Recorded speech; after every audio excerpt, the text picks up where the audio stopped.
মানবিক সাহায্য সহ গ্লোবাল সুমুদ ফ্লোটিলা নিয়ে গাজায় প্রবেশ করতে চেয়েছিলেন আলোচিত সুইডিশ মানবাধিকার কর্মী গ্রেটা থুনবার্গ, কিন্তু অবরুদ্ধ গাজায় এমন আন্তর্জাতিক বহর কিছুতেই প্রবেশ করতে দেবে না ইসরায়েল।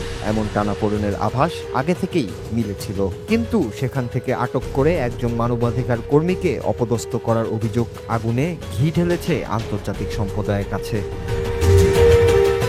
থানবার্গকে আটক করা হয়েছিল গাজা সেক্টরের দিকে যাত্রা করা গ্লোবাল সুমুদ ফ্লোটিলা থেকে, যা ইসরায়েলের নাকাবন্দি অঞ্চলের অবরোধ ভেঙে গাজায় সাহায্য পৌঁছানোর চেষ্টা করছিল। বুধবার ইসরায়েলের নিরাপত্তা বাহিনী গাজায় যাওয়া এই সাহায্য জাহাজ বহরে অভিযান চালিয়ে 400-র বেশি মানবাধিকার কর্মী, সংসদ সদস্য ও আইনজীবীকে আটক করে। তারপর তাদের নিয়ে যাওয়া হয় ইসরায়েলের আশদ বন্দরে। দ্য গার্ডিয়ানের এক প্রতিবেদনে জানা যায়, থানবার্গ সুইডিশ কর্মকর্তাদের জানিয়েছেন যে তাকে দূষিত বিছানা, পোকা ও অপ্রতুল খাবার ও পানির মধ্যে একটি কক্ষে রাখা হয়েছিল।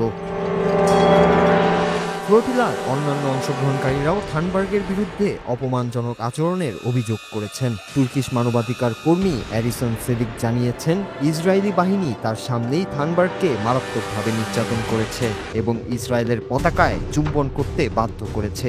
ইতালীয় সাংবাদিক লরেঞ্জো ডি আগুস্তিনো বলেন, তাকে ইসরায়েলি পতাকায় মোড়ানো হয়েছিল, এমনভাবে যেন তাকে কোনো উপহার বা ট্রফির মতো প্রদর্শন করা হচ্ছে, যা নিঃসন্দেহে একজন মানবাধিকার কর্মীর জন্য অপমানজনক।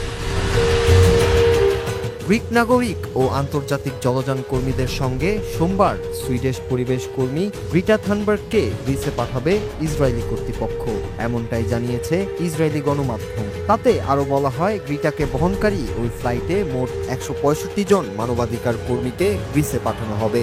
এদের মধ্যে গ্রিক নাগরিকরাও থাকবেন, যারা ফ্লোটিলায় অংশগ্রহণের জন্য আটক হয়েছিলেন।